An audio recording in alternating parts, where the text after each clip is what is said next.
Yeah. All right, welcome, welcome, welcome. This is another edition of College Prep Chat. My name is Yele Oseni, and I'm with U.S. College Experts, and I have my best friend ever in life, Mr. Yele Wilson.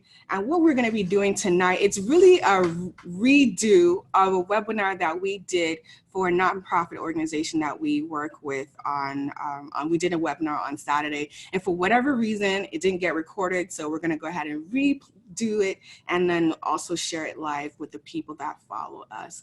And so without further ado, let's get started. Uncle Yele, you ready? Yes, I am good. Okay. Hello, everybody. All right. So what this webinar is about is what you need to do and when. And this particular webinar is for seniors, high school seniors, 12th graders, and their parents. But also, if you're not in 12th grade, if you're in 11th grade, you can also learn from that also. Exactly. Good one. All right. And so I always like to just throw this out there. This webinar will provide general guidance or general advice about the college admissions process, but I encourage you that the information we shared here, it should not replace, it should not supersede any expert advice that you might receive from another independent educational consultant that you have hired, your school counselor, or a admissions rep. Okay, so this is our contact here. If you ever want to reach out to us, you can pause the video if you are watching us after the replay or during the replay. So what we will cover tonight is what goes into the college application, senior year application timeline that is so critical at this time. We'll talk about early decision versus early action versus regular applications. There's also many different types of applications out there. And then we'll also talk about the different types of application platforms. We'll talk about the SAT subject text, the ACT, admissions decisions. We'll go a little bit into emails and social media, and then we'll talk about scholarships and financial aid. All right, so let's go ahead and jump in. We'll talk about the application process. And so what I'd like to do is actually show a picture of kind of what goes into the application process. A lot of people think it's just the application alone. However, there are several pieces that go into that application. So I'll start with the transcript. The transcript basically has all your grades, all the classes you've taken, the schools you've gone to, and that is what is going to show the admissions rep the type of rigor, the type of students you are academically when they're looking at you. The SAT subject test, and ACT, so any standardized testing that you might have taken. The key thing here is that it needs to come from the testing agency. So if you've taken the SAT or SAT subject test, and we'll go in a little bit into those tests, that has to come from the College Board. If you're taking the ACT and you want to send those scores, it'll come from the ACT. Uncle Yele, you have anything to add here? No, pretty much your point. Okay. Okay, and then the recommendation letters are also a part of this process. Depending on the school that you're applying to, they might be specific in who your recommendation letters should be written by. Some schools will say, especially with students who are doing the STEM, so that's science, technology, engineering, math, if they're going into those type of majors, they might say, we need a math teacher and a science teacher. If you're going into the arts, they might say, we need a drama teacher or a photography teacher, whatever. They might be very specific in who those recommendations have to be from. But my recommendation in this on recommendation letters is that whatever your major is, you want to try to see if you can get a recommendation letter from a teacher in that same discipline. At this time, I want to add a little word about relationships. Life is about building relationships, and it is very important for students to know at this time that if you have a good relationship with your teachers, then you will get a good product out of it. Right. It's very, very hard for somebody who has a good relationship with a person to give a bad report. But in the same way, if you don't care about your teachers and they know, or you show that you really don't care, then most likely they will not care about just writing anything about you and just getting rid of, just submit anything. So you got to be careful. This is time for you to build a good relationship with your teachers. I keep telling you again, just go talk to them like regular, be nice, be kind. And you always, whatever you sow, you reap. Always remember that. Yeah. Yes, exactly. And also, some schools require it, but I recommend, even if your school doesn't, provide a resume, and we'll talk about resumes in a minute. Provide a resume, provide a brag sheet for that teacher, so that they can also write about you, not only about who they see in the classroom, but they can also tie together some things that you might be doing outside the classroom as well. And then your essays, I'm going to say this over and over again. I say it every year. This part of the application is the one part, as we go through all these parts, it's the only thing that has your voice. Everything else is almost static data that's not going to change for the most part. Your essay is going to tell the admissions committee who you are, what your challenges have been, how you overcome those challenges. And on top of that, your essay, you might have to write multiple essays, just depending on the type of school that you're applying to. Some schools require just the one personal statement from the Common App or the Coalition app or even their own application, and they'll tell you what their word count is. And then some schools, on top of that personal statement, they want you to write on, so many, maybe they call them supplemental essays. They might ask you why you want to go to the school, why you're thinking about your major, so many different things. Or what University of Maryland last year asked, what did you do? I think last Wednesday was their short answer response. And so you need to always take the time out to plan out, number one, what you're going to write about, and also take the time to really do it and take it seriously. If you need help with writing the essays, I think it's a good advice for you to get some help. Don't take that essay lightly. The essay is the oil to your whole process.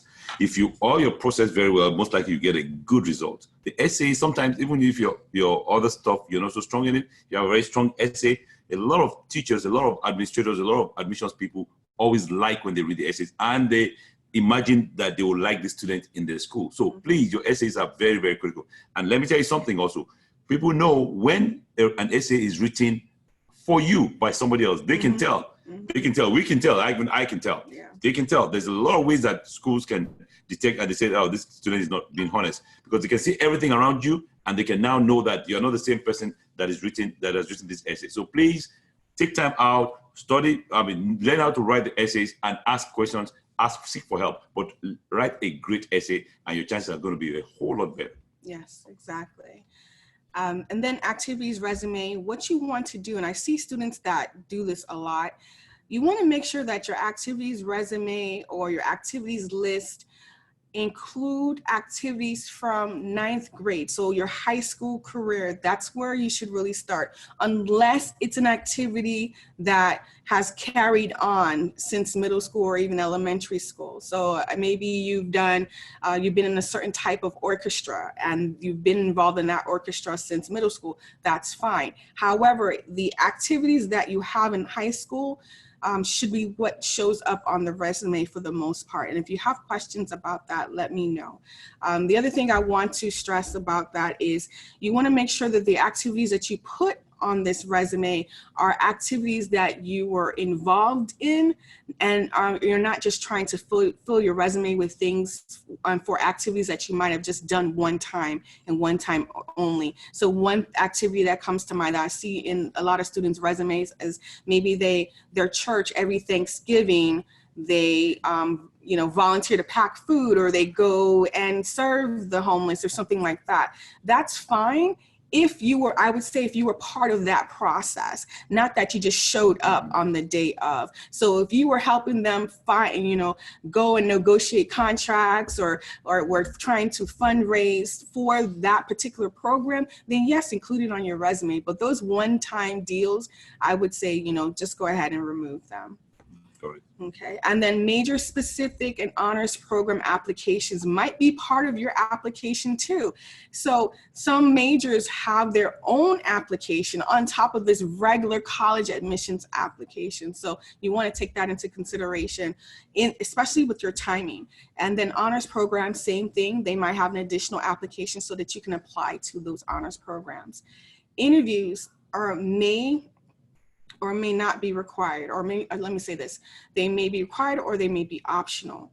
In my personal opinion, and I'm sure Uncle Yele, you would say the same thing, is the fact that if anything is optional in your application, you make sure that you do it, because that is one more piece of you that's part of that application, so they can see who you are a little bit more. So I know a lot of students shy away from doing the interviews, but please don't. We can definitely prepare you for that if you do have interest in that.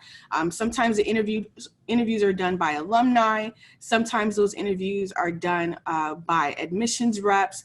It might just be, and then sometimes the interviews are done by professors or faculty at the school. But don't shy away from those opportunities. It's just another opportunity, one, for you to get to know the school a little better, and for them to get to know you.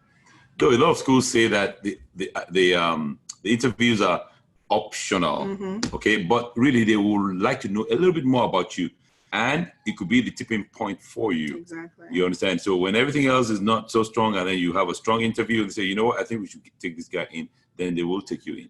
So everything counts, especially for schools that are very how do you call it?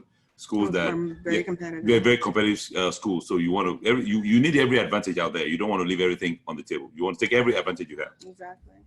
Exactly. And then sample work portfolios and auditions might be something else that you might have to submit as with part of your package.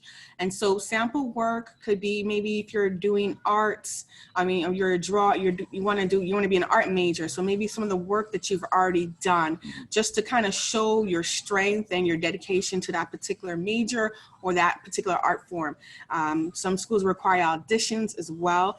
And so you want to make sure you're checking to see what those requirements are and when they're due. Sometimes they're due all at the same time with your application. Sometimes you need to register for your audition before you submit your application. So many different things. So make sure you check with the school's website when you when you're going through the applications.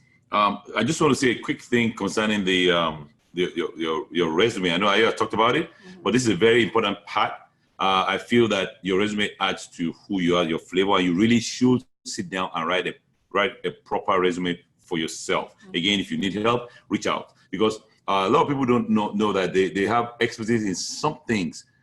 For example, there was a young lady that were helping the admissions a few years ago, and all she did, she was responsible for her siblings for most of their life, because the mother was a single mom.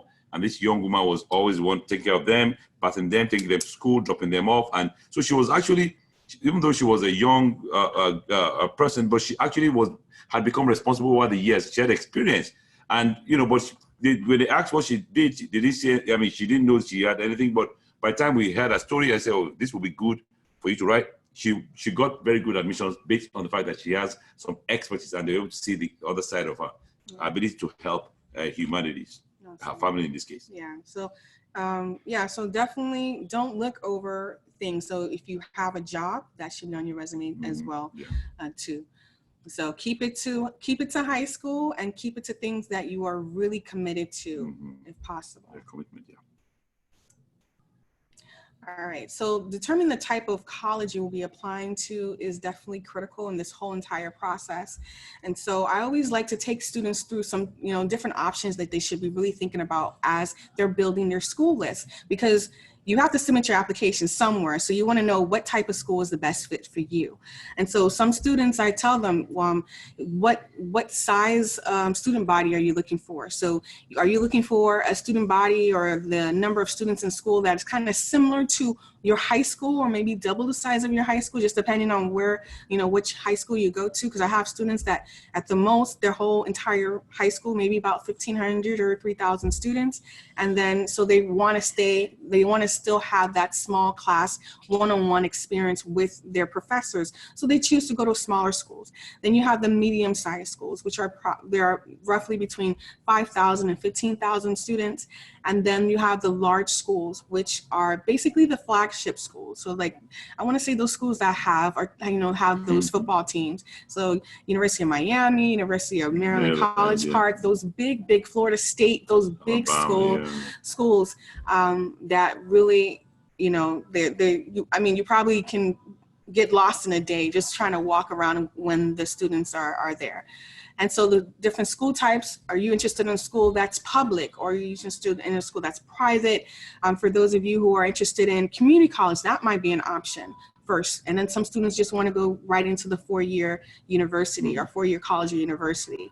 Online campus or online school is an option. A lot of schools now have adapted some of their courses or an entire program or a degree program to just being online.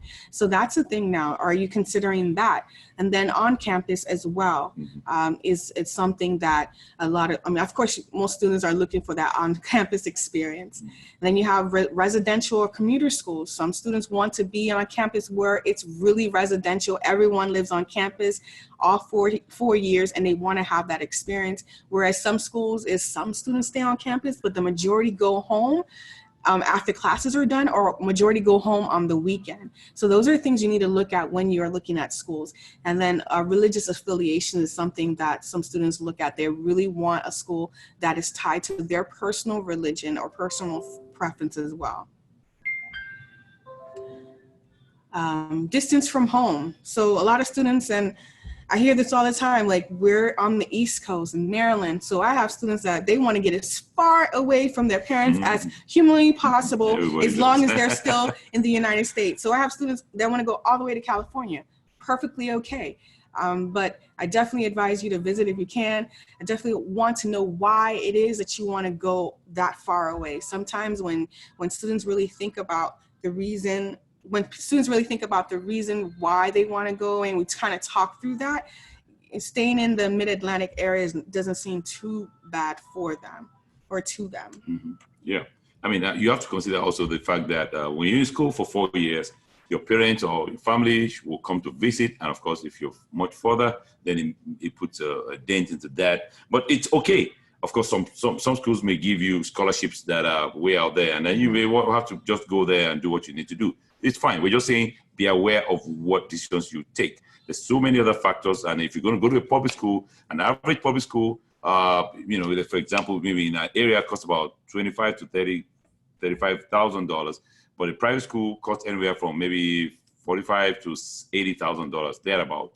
But also in the same way, not to scare you, but the private schools have a whole lot of money to give than the public schools. Most times they have a lot of money. If you can qualify into their credit, if you go fit into their box, most likely they have some money for you. Yeah. We'll talk about money later. Yeah, definitely. And then type of housing, dormitories on campus or housing on campus or off campus. Some schools, they only have enough housing to only handle freshman students, and then everyone has to, or first year, they only have a commitment of first 2 years guaranteed housing, or first 1 year guaranteed housing. So you want to look at that when you're looking for on-campus or off-campus housing. Other thing is dorms. Okay, dormitories or off-campus housing. I talked about that already. Percentage of minority students or minority serving institutions is a big thing. I have students who prefer to go to what we call HBCUs, which is historically Black colleges or universities. And then I have some students who don't want to have that experience. So you really have to look at you and what you want and where you would feel comfortable, but at the same time, you're going to stretch not only in yourself, but academically, no matter where you decide to attend. Then we have a student to teacher ratio. What is the classroom going to be really like? The classroom experience going to be really like for you as a student? Are you looking for a class where it's basically auditorium size, like almost like going to the movies? Your teacher's all the way at the bottom and you're kind of having that experience, or do you really want to engage with your professor in a smaller group setting? You have to consider that. Campuses, campus locations. Some students want to be, in the rural areas where you pass farmland and there's really nothing around the school but the school. And then you have urban settings and then suburban settings as well. So you really want to take that into consideration. Don't just look at the website. You really need to know the surrounding of the school as well. And then school spirit and sports teams. I have a lot of students who don't want to go to schools that don't have large football teams. It's just a thing. And so I get it. But if that's a number one priority, that's what you have to look at. Make sure that type of school is on your list as well when you are applying. Okay. All right, so for my students who might be watching, and parents, make sure your student does do this.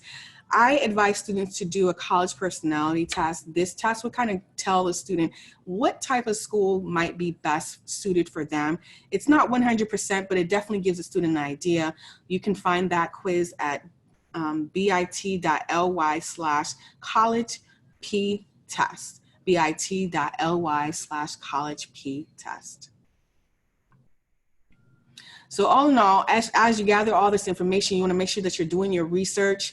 You have to remember at the end of the day, when you make that decision on May 1st or whenever you have to make that decision, that you are potentially going to be at that school for 4, 5, 6 years, maybe more if you decide to do a graduate degree program. So make sure it's a place that you want to spend your life, because it will be home for the period of time that you will be there. So you can also attend college fairs, meet with college admissions reps, or visit the campus. And I really think that if you can, please do try to do that.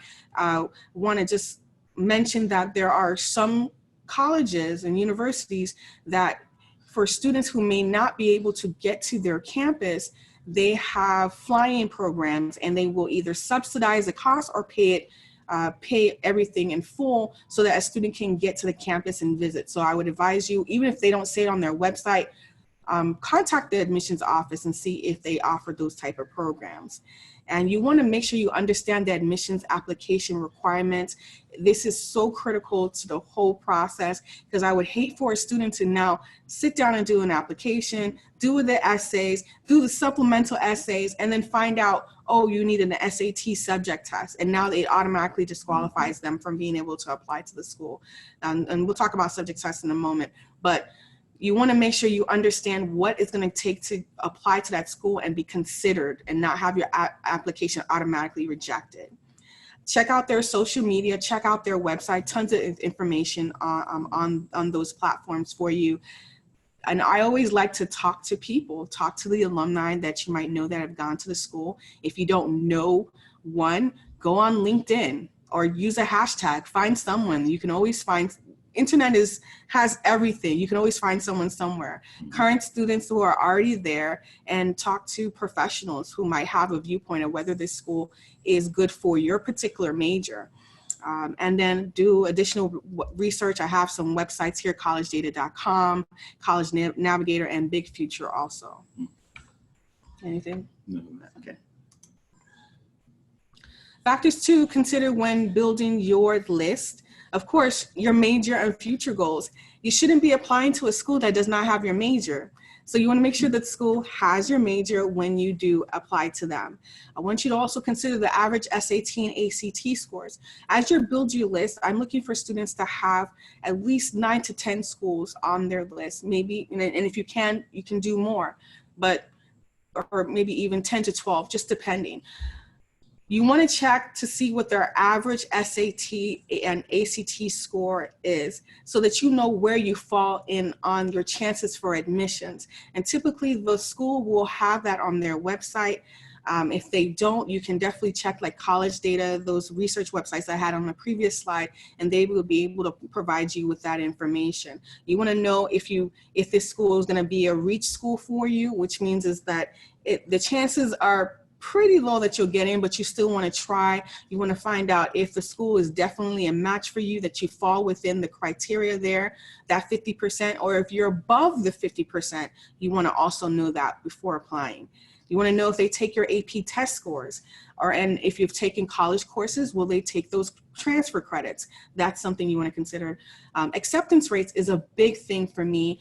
It tells me whether or not you have a good enough chance to get into school. A lot of the Ivy Leagues, a lot of those top tiers, the MITs, the Georgia Techs, what have you, they're in probably 25% or lower. The Ivies are in the single digits. Yeah. So you want to make sure you understand as you're building your list, number one, that you have a balanced list, and you are really being realistic with your chances of actually getting into these schools. Okay, I would say one or two things about that. Mm-hmm. Now, concerning the acceptance rates and everything, every school has a data they come with the probability of 100 students applying who are in the same range with the results wise, and they're going to take, like she said, the Ivy League to take anywhere from 6% to 9%, from Harvard to Princeton to Dartmouth or whatever, to maybe to 10% or something, and to Stanford, who could be maybe also in the 9% range, or to Duke, you may hit about 12, 15%. So it depends. So you have to do your research very well. Now, that does not mean that you shouldn't try if you feel you're a strong enough candidate.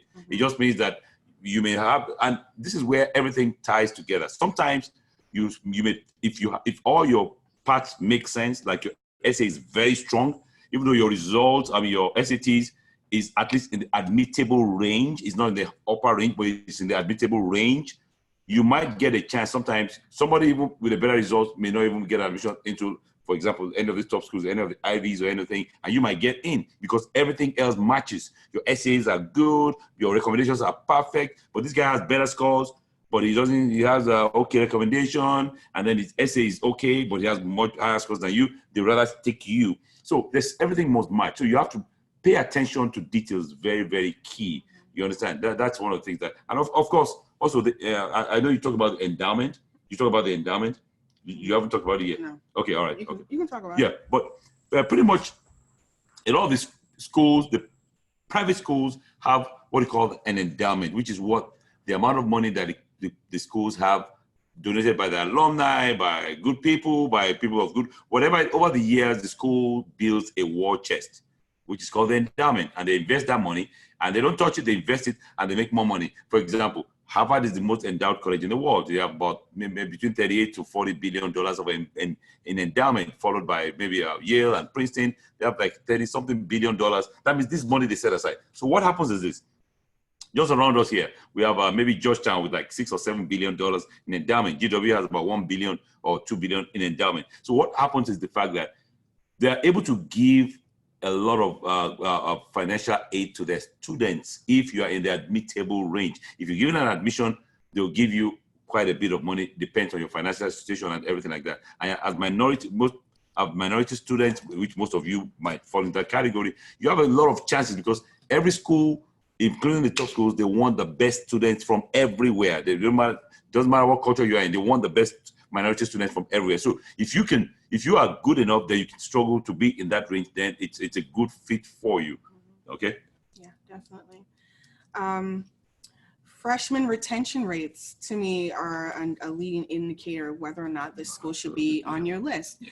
So I look at that number. So basically what freshman retention is the amount of students who started in maybe the previous freshman class, they started as freshmen, that returned as for their sophomore year.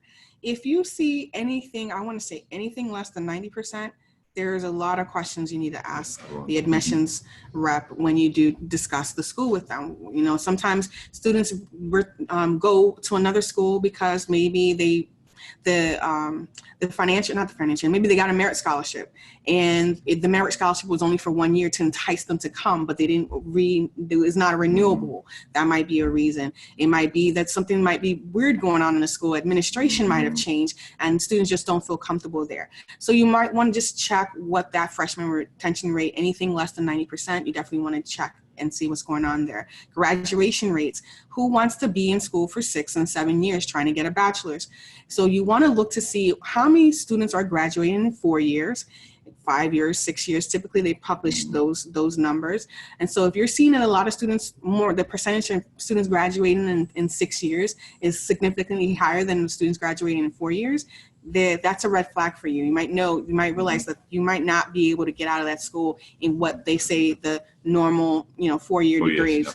And then you already talked about endowment. Yeah, but let me just quickly say something concerning the freshman and the graduation rate.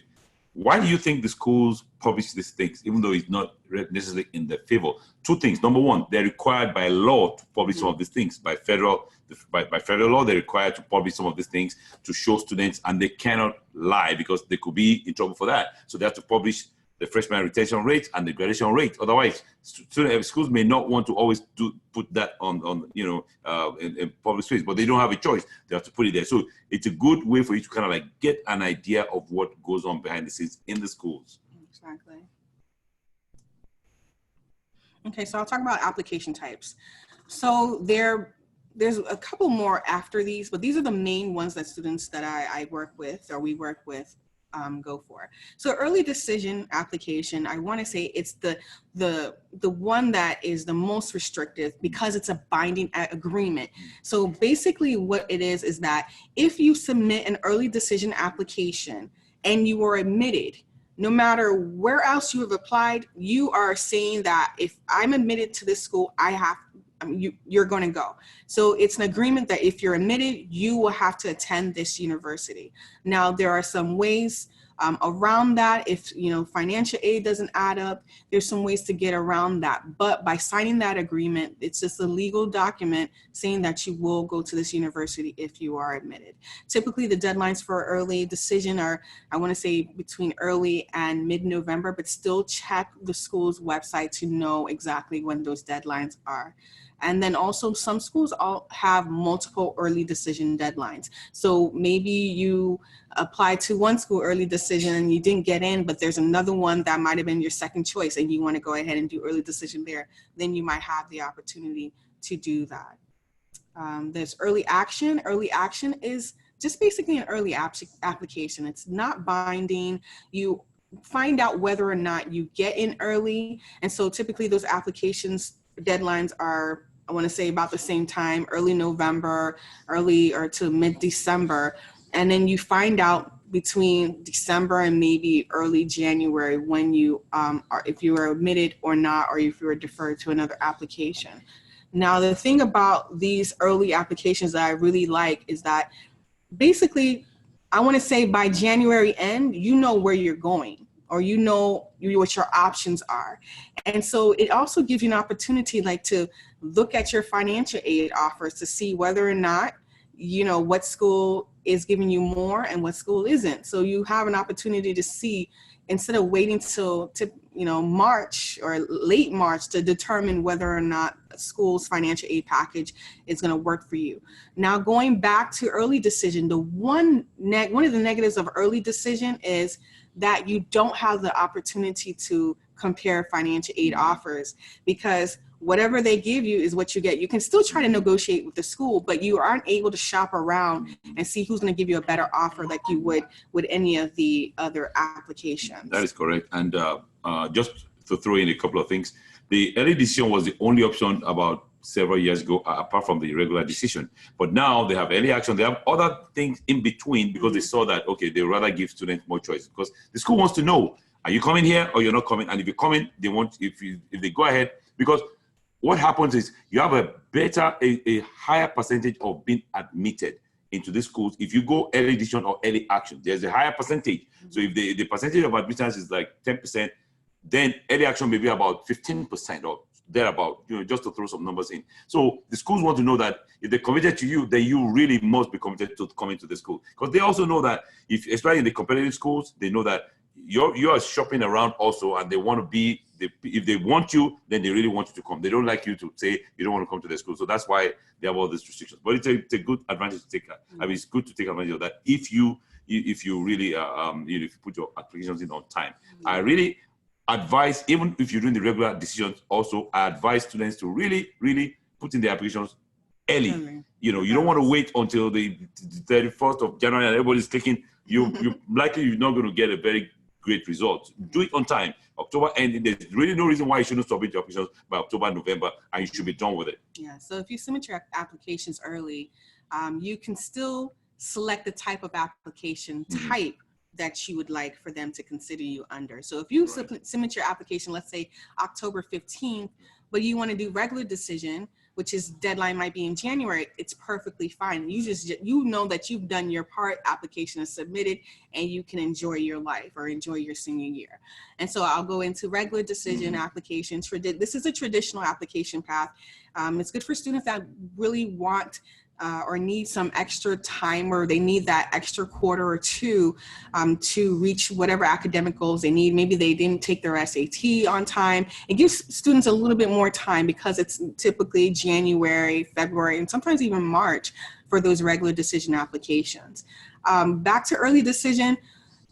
I typically recommend early decision for students who are strong and know for a fact that this is a school that they want to attend. This is their top choice, and they're willing to commit to going to this school, and they would drop any other application to go to that school. Rolling application is basically the university evaluates applications as they receive them. So students typically get their admissions decision within, maybe I've seen it as early as 2 weeks getting an admissions decision, but I want to say it ranges between maybe 2 to 4 weeks. You have an admissions decision. And so those schools, as they continue to accept applications and review applications until they fill their freshman class or whatever that quota is for that freshman class. And so they open up their applications as early as September, and they can go through early March, and I've even seen them go through later than that. Okay, so once you gathered all your application requirements, you've submitted them, what happens is you're going to get a couple of responses. The first one is you're admitted, and that's what we all want to hear. The second one is you're deferred. So your application will be reviewed again during the regular admission cycle. So this is typically for students who apply early.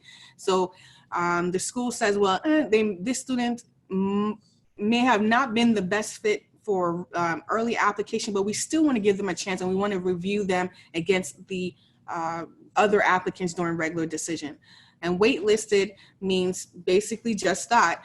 You weren't accepted into the school, but they are waiting to see whether or not the students that they did accept will come. And so if those students don't come, then they'll release a spot to you. But however, waitlist is one of the riskiest ones out of all these options, really, because I've seen students get notification in August, let's say August 1st, and they're supposed to start school on August 15th. So it's kind of up in the air. You really want to make sure you have a plan B when being waitlisted. And just because you're waitlisted doesn't mean you just sit and wait. You want to submit any additional documentation that you can to the school. So if you received any awards, if you or have done any competitions that the school needs to know about, anything that you can add to your application so that they can still consider you in the running. And you really want to let them know, let them know that you're still interested, even though you're on the waiting list. Each school has its own requirement as to how to let them know that you're still interested. And then of course, and it happens, you might be denied. You just weren't accepted to the school, but hopefully with the balanced list that you have, you are accepted into a school that you really want to go to. Yeah. Application platforms. So there are several different application top platforms. I'm just going to go ahead and talk about a couple of them here. We have the Common App. So with these application platforms, they allow you, or these centralized application platforms, they allow you to apply to multiple schools using one general application. So Common App is probably the one that's been around, it has been the one that's been around the longest. And so you can apply to or you have the option of applying to over 800 schools using the Common App. But the thing about the Common App, you're restricted to 20 applications. So it's not that you can apply to 800 schools, but you have 20 options to 20 schools that you can select to apply to using this platform. I really like Common App because everything is centralized. You can see when the deadlines are for each of your applications. You can see what is missing and what you still need to get. And then a lot of schools that use Naviance, well, not Naviance, a lot of schools, yeah, actually, if you do use Naviance or they patch in through some other platforms from the school, you can be able to see whether or not your transcripts have been sent. You can see whether or not your recommendations have been sent. So it's a really good option just to be able to track your applications. Excuse me. And then I'll go into Coalition. Okay, but going back to Common App, the system was going to update the system will be offline between July 28th and July 31st. It will come back on August 1st. So right now, if you go into Common App and let's say you are a senior, you're going to be seeing a lot of the student stuff for 2018, 2019 application cycle. You won't see the one that you need to apply to. So I would advise you don't add any schools, just do the general stuff, your name, add, you can work on your essay and things along those lines. If you add any of the schools that are on the list, they're gonna remove them, so don't do that. Coalition App. is another platform. You have access to over 140 schools that you can apply to. This, for my students that are in the Mid-Atlantic area or who are interested in University of Maryland College Park, University of Maryland College Park uses Coalition app exclusively. They take no other application. So I have students who have Common App and then also Coalition app, just because they're trying to apply to University of Maryland. And the same thing here, it's a central application, and you're able to kind of track different parts of your application as you go through.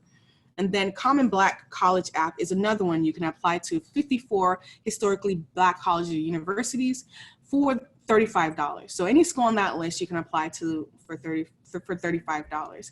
And so the only schools that aren't listed on that list or of the schools are Howard, Hampton, Spelman, and Morehouse College. And then other applications is another thing. So if some schools aren't on any of these platforms, they have their own application. So you have to go to the school's website or the university's website and apply using their private application. And so also some states, like the state of Texas and also the state of California, have centralized state applications that allow you to apply to their state schools. With this many options, students and parents, you have no reason, no excuse to say whatever. I mean, I make my students take at least anywhere from 10 to 20 applications, because you use the Common App, you use a Coalition, you can just knock off a lot of things and then you just do some specialties. So you can really do pretty well. Yeah. So, but at least take 10 applications. You have no excuse. So just don't worry, just it improves your chances, that's all. Yeah. Okay, email and social media check. So I strongly advise, especially I want to say in the last 2 years that I've been working with students, because I've seen how out of control emails can get, is for a student to create a separate email just for college applications. Reason being is that I'm pretty sure Common App shares a student's email address with the universities that the student might be interested in. Absolutely. College Board, when you sign up for your SAT, probably does the same thing. And so you're receiving mail in your regular mailbox, and then also an easier way for them to get in touch with a student is their email. And so you might be bombarded, and you don't want all that stuff going to your personal email. So create a whole separate account. And when you're creating that account, be sure that that email is professional. So I have some students who, you know, they'll use, for instance, sexybossLady@gmail.com. You might be a sexy boss lady. I don't discount that, but that's not the image that you want to put forward to the school. So make sure it's professional. Use your email, use your name as part of the email address. Now, I know sometimes when you type in your name, it doesn't work out. You might have to add some symbols or some numbers to it, but that's perfectly fine. But make sure that it's professional. And no matter what, check your email daily, because schools, I've seen students miss out on scholarship opportunities. I've seen students miss out on interviews and interview setup and interview requests because they're not checking their emails on a daily basis. So start getting in the habit. Once you get to college, that's going to be the #1 form of communication that you'll have with the school officially. So make sure you check your email. And when you do check it, respond to the emails, because some schools will reach out to you. They'll reach out to you by text. Some schools are doing that now as well. So you want to make sure that you are responding, answering their questions, because they are wanting to figure out whether or not you want to go to their school, and they need this information to be able to move on and make that decision. Also, Google your name and email address and see what comes up. If you Googled your name and email address and you find that there's things that are out there, especially if you decide not to take my advice and create a whole nother email. If you Google and find things that are out there that, you know, even your grandmother wouldn't be happy with, chances are, if a school decides to Google you, they'll see the same thing. So you want to be very mindful of what's out there. If you can remove some things, go ahead and remove them. If some things need to be updated, go ahead and update them as well. And I also advise students to do a social media audit on themselves. Parents, you might want to do this too. Go through all your social media platforms, whether your profile is private or public, doesn't matter. go through and see if what is on there really speaks to who you are as a student and as the face that you're trying to portray or the brand that you're trying to portray to the school. Sometimes even just retweeting and reposting what other people have posted could put you in trouble. And I've seen people, and recently, I can't remember what school it was, it might have been Harvard, one of their students, they had their acceptance taken back because of what they posted on social media. So you want to be very mindful of that. I had one of my students about 4 or 5 years ago, got into Cornell, and they pulled the admissions because of what they found on social media. And it wasn't like she did anything bad, but they said she did not let them know.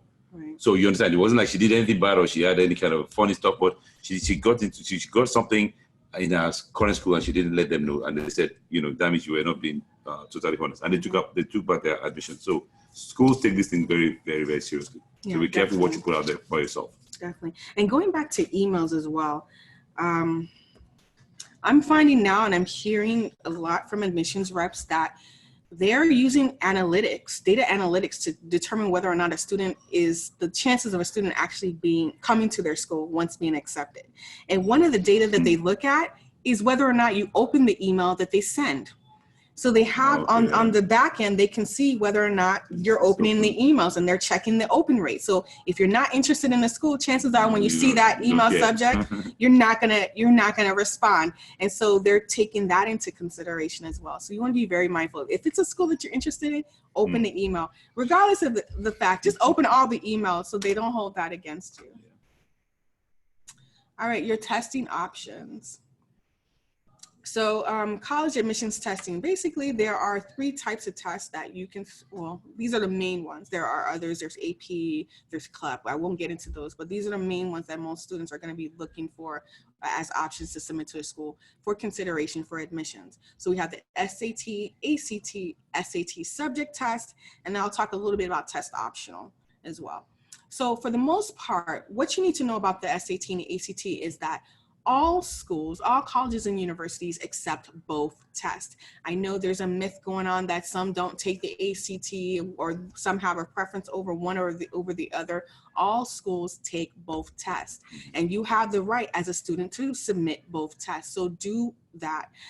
Submit the scores that you feel most comfortable with, or the scores that you feel represent you and your academic strength. Higher scores could qualify you for merit scholarships offered by the colleges. And so what I say, so when I tell students, definitely go to the admissions website or even the financial aid website and just Google freshman student scholarship or freshman student merit scholarship, or even ask the admissions rep when you have an opportunity to meet them or you go to the school. They would basically say, in order to get this scholarship, you need to have a 1,400 and a 3.5 GPA. So let's say you've got a 1,350, and being qualified from that scholarship is only 50 points. They might want to consider taking that SAT one more time, just to see if you can get into that range that will qualify you for that scholarship. But you have to know that ahead of time, and planning is ideal in this whole entire process. Both tests are timed.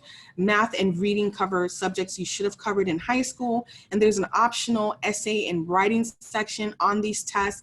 Another thing is, not all schools require you to do this optional section, but I recommend that you really look at the schools that you're trying to apply to see whether or not this option is needed, because adding that option will, it is an extra cost, but I personally find that it might just be in your best interest in the case that you decide to add a school later, whether or not if you decide to add a school later, because what happens with this optional SAT or ACT writing or essay part is the fact that if you decide not to do it and then you realize you're at a school later that requires it, you have to go back and take a whole SAT, the math and the reading part and all the other parts, and then also this optional section at the end. So you really want to be strategic and know exactly what you're doing when you're building your school list to know whether or not you're going to need to add this section. I'll just say for the safety of it, just go ahead and pick the option and just do it. You understand? I think do they have the option of not using it if they don't? I think so. I think you can check it off. I can't remember. But at least just do it and get it over with. Yeah. And then specific test dates are 7 dates throughout the whole year. You just need to make sure that the dates work with your schedule. I know some students, they can't do SATs or ACTs in the fall because they're athletes and that's the season that is most demanding. They can't do it. So you want to just look at your schedule, see what works for you, and you have 7 opportunities. I do want to state that I got a notification, I think yesterday, that the August SAT is filling up pretty quick. Mm-hmm.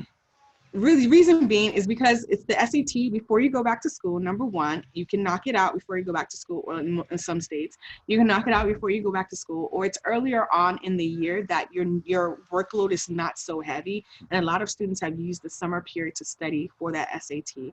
And you get the results early enough that you know whether or not you need to take a second one if you're a senior. Maybe take that October one if you're a senior. And anything on that one? No, that's that. Just make sure you follow the dates very well. Yeah, definitely have to do that. They have to be earlier than late. I've seen some students want to do the SAT, the retake in January, and it's always too late. Yes, it might be too late. So starting August, you might have to take it again in October. It's okay. Go ahead and do it, and study for it, and then you can always do better. Always. Definitely. And so one other thing I want to add about the testing, the 7 tests on times that you can take these tests. This is US based. So if you're watching this and you're outside the country, they actually have, the schedule might be a little bit reduced, or it might not be the same test dates as the US. So just make sure you take that into consideration when you're booking these tests. And then the cost. It's expensive. If you're taking multiple tests on top of test prep and everything else, but if cost is a barrier, truly a barrier, the College Board as well as SAT, they provide waivers for families to go ahead and have students be able to take this test free of charge. So if you're eligible for it, take advantage of it. Even if, I know some parents or some students, they just feel some kind of way. They feel like, I should just go ahead and pay for this test, but you're eligible for it. I would say just go ahead and get the waiver, use it, because students who are eligible for the fee waiver on the SAT and the ACT are also eligible to receive fee waivers for their application fees. So you could be saving, I've had students who spend $1,200, $1,500 just applying to schools because they applied to multiple schools. Like University of Maryland, I think is $75. So, if you're applying to 10 schools at $75, that's $750. And that's just 10. So if you're applying to more than that, those costs can definitely rise. Mm-hmm. And so there's no penalty for answering wrong answers or giving wrong answers on these tests. Okay, and so the SAT subject test, which I've been kind of alluding to, and I'll talk about it, is basically a test that allows a student to demonstrate their strength in basically 20 different subject areas. And so these areas cover math, science, English, history, and a foreign language. Check with your college to determine if it's required. And specifically and I've seen this more with the STEMs or students who are doing engineering or even math or even nursing, they sometimes require these tests. So you want to make sure that you understand whether or not you need to take these extra subject tests before you start these applications, because you might, if you don't do it, you might just disqualify yourself from these tests. And you can register for the SAT subject test on the SAT.org website. All right, so like I said, review the college admissions website and come up with your study plan and stick to it, and know when you're going to be taking these tests. Consider your school and extracurricular activities when you are selecting test dates, and then sign up for test prep and stick to it. There's online with ACT and Khan Academy. Your high school might offer a free or discounted course, or higher enroll in a testing program is our recommendation to you. And then I have some students sometimes say, hey, I'm not really a good test taker, or, my test scores don't really demonstrate my strength as a student. Then I now recommend test optional schools. So there's over 1,000 colleges and universities across the country who have test flexible or test optional options available. And so basically what that means is that the school, depending if it's optional, in the case of optional, you don't have to submit an SAT or ACT score when submitting your application. Whereas a flexible schools will say, you know what, you don't have to submit an SAT or ACT, but we want to see some type of other standardized test. So carefully review the admissions website or that financial aid website to determine whether or not any merit scholarships are tied, or all, if any of their merit scholarships that you might have qualified for are tied to an SAT score. So if you're doing test flexible or test optional and you don't submit an SAT score, but you would have qualified for a merit scholarship, you just basically left money on the table, and you don't want to do that. All right, paying for college. This is what everyone wants to know about, right? All right, so sources of money for college. So money comes from the federal government, state government, directly from the college and university themselves, employer, private companies, sometimes sponsor students, and then also private and service organizations also provide money for students. But when it comes to your financial aid and what's going to be in your financial aid package, basically the package is broken down like this. And this might not be your specific package, but this is what, for students who are able to get access to all of this, this is what it's going to look like. You might get grants, which is free money. You don't have to repay. You might get work study, which is earned money. So basically you have to work to earn this money. That might be included in your financial aid package. You might get scholarships from the school directly or externally from an organization. And then of course the dreaded student loans, which you have to repay. Repayment on student loans starts 6 months after you graduate. So you definitely want to make sure that you are trying to avoid student loans at any cost, but if you have to take them out, you want to be responsible in the way and the amount that you are taking out for student loans. All right, average cost of college per year. And so this is some information that I just pulled out, and this is just basically for 2018-2019 school year, and this includes tuition fees, room and board. Other than Montgomery College. So Montgomery College is a local community college in the area here in Maryland.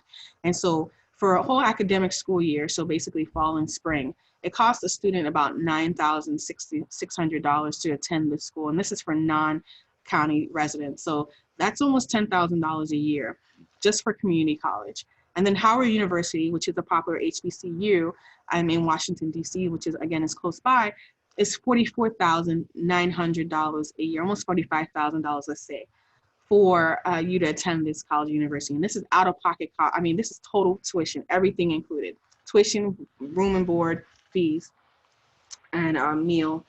And then University of Maryland College Park, $27,000. It's a popular state university in our area as well. Okay, and so what happens is student loan is a serious crisis in this country because the cost of attending a college university is going up constantly. It's basically a business at the end of the day. And so you have student loans and students taking out these student loans and possibly ending up with, and then this is the average across the US, $37,000 in student loans. And then parents can also take out student loans on the behalf of their student, but it's tied to the parent and their credit. So you're responsible parents for paying that. So still parents are paying on average, have a student loan debt of $35,000 on them. Absolutely, absolutely.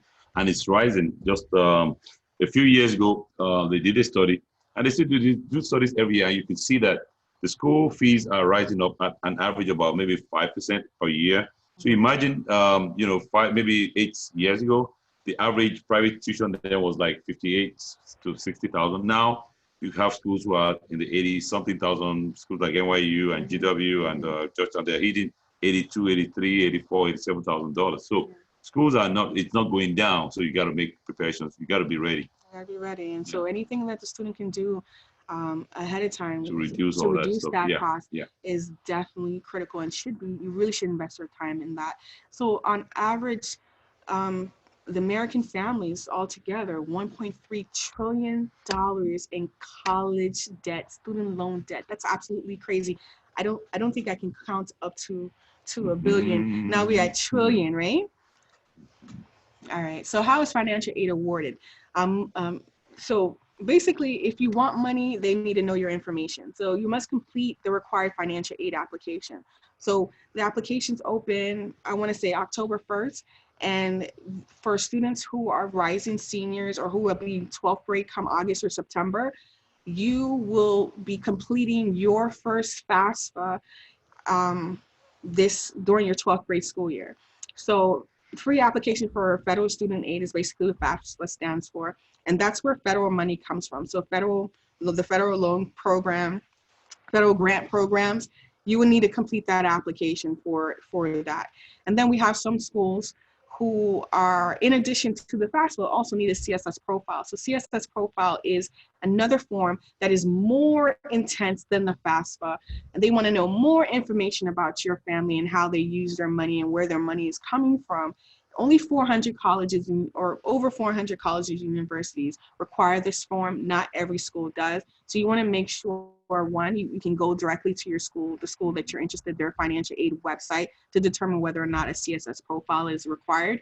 Or you can go to the CSS profile website itself and then list the schools that require that profile. So CSS profile is for institutional aid, so money that the school can give out.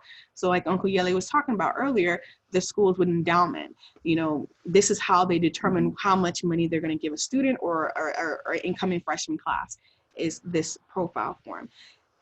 It's very, very detailed. These applications are very detailed. Now, remember now, if you're going to be there for 4 years, whatever you feel will affect what the amount of money you're going to get. So you got to be very, very careful about filling out this form and ask for help. If you don't understand it, ask for help.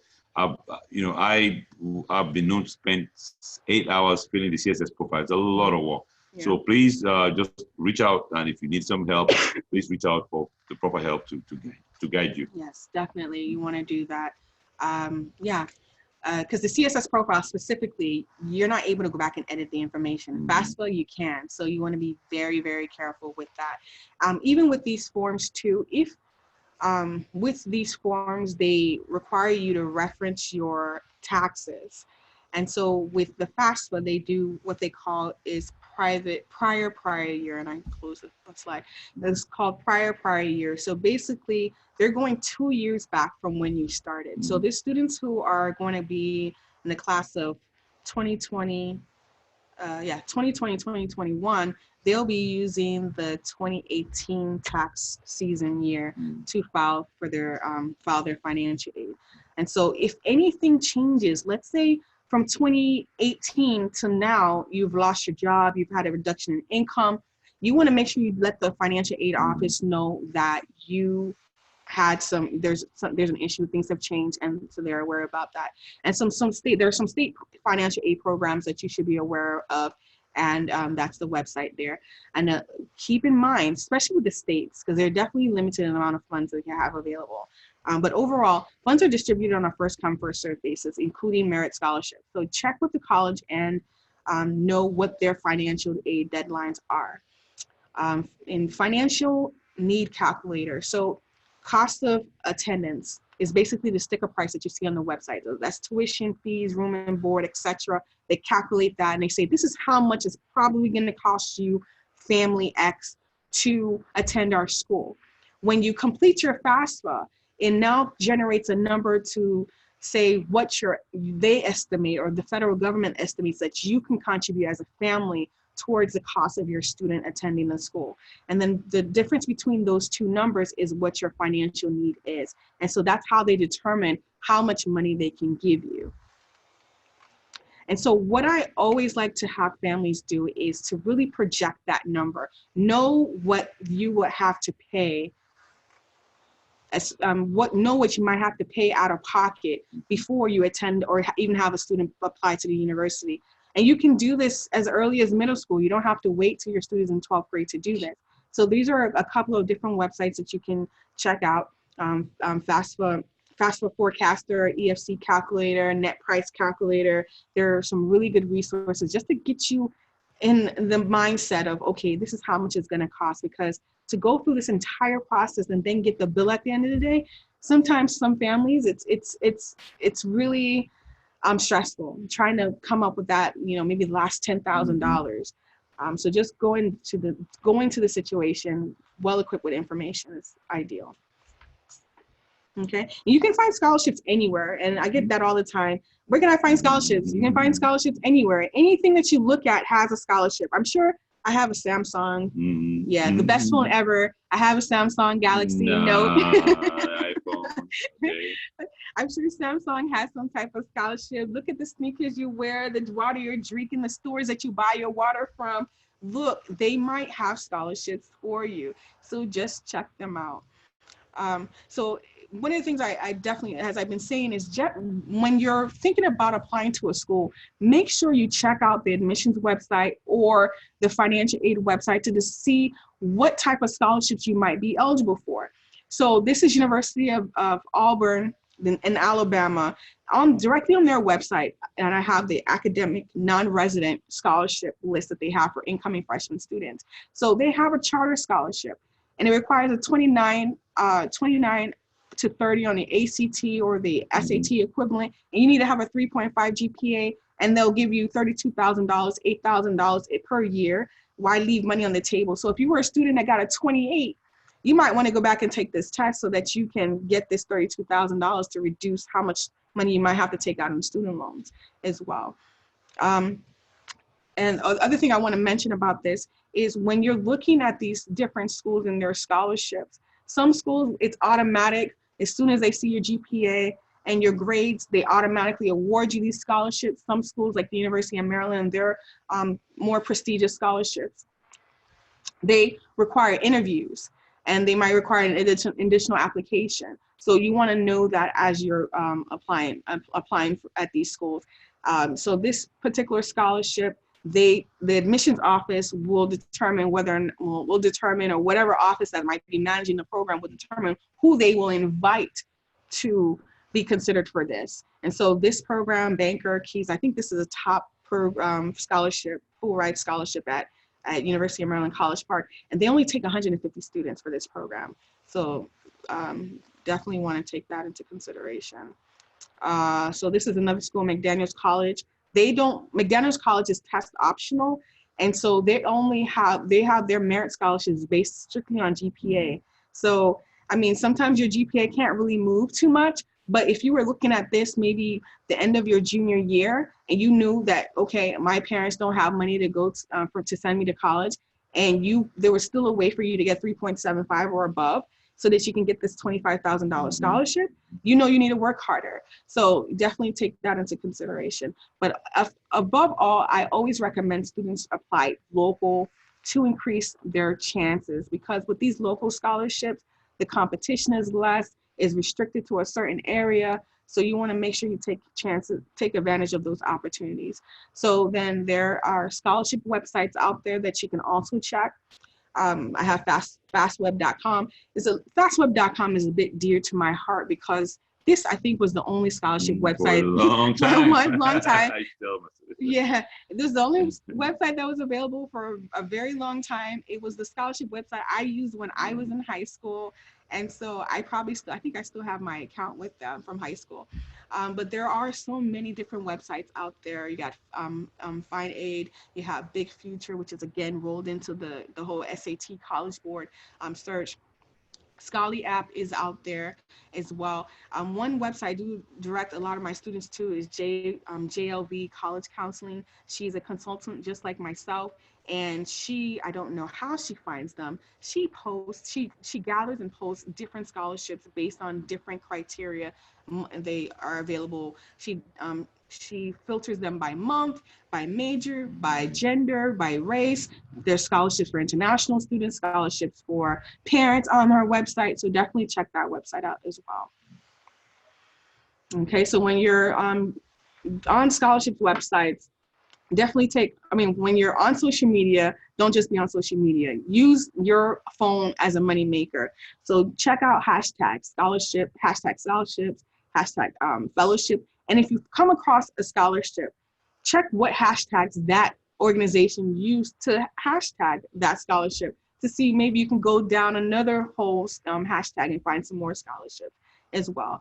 And so if you follow us on social media, we're on Facebook, Instagram, and Twitter. We definitely share our scholarship list with our followers as well as people that are on our mailing list. So if you are interested in being on our mailing list, make sure you head over to our website to enroll or get on our mailing list.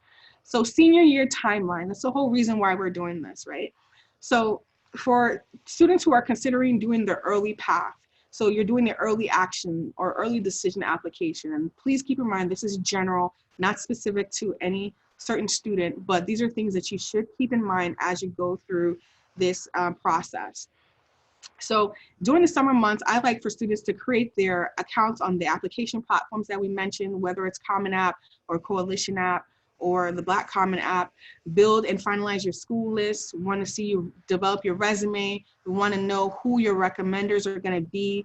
Obtain directions on how to request your recommenders and your transcripts. So every school is different. Some schools will say, only the counseling office will kind of handle the whole entire process, whereas some will say, go directly to the recommender. So you want to know what it is in each school.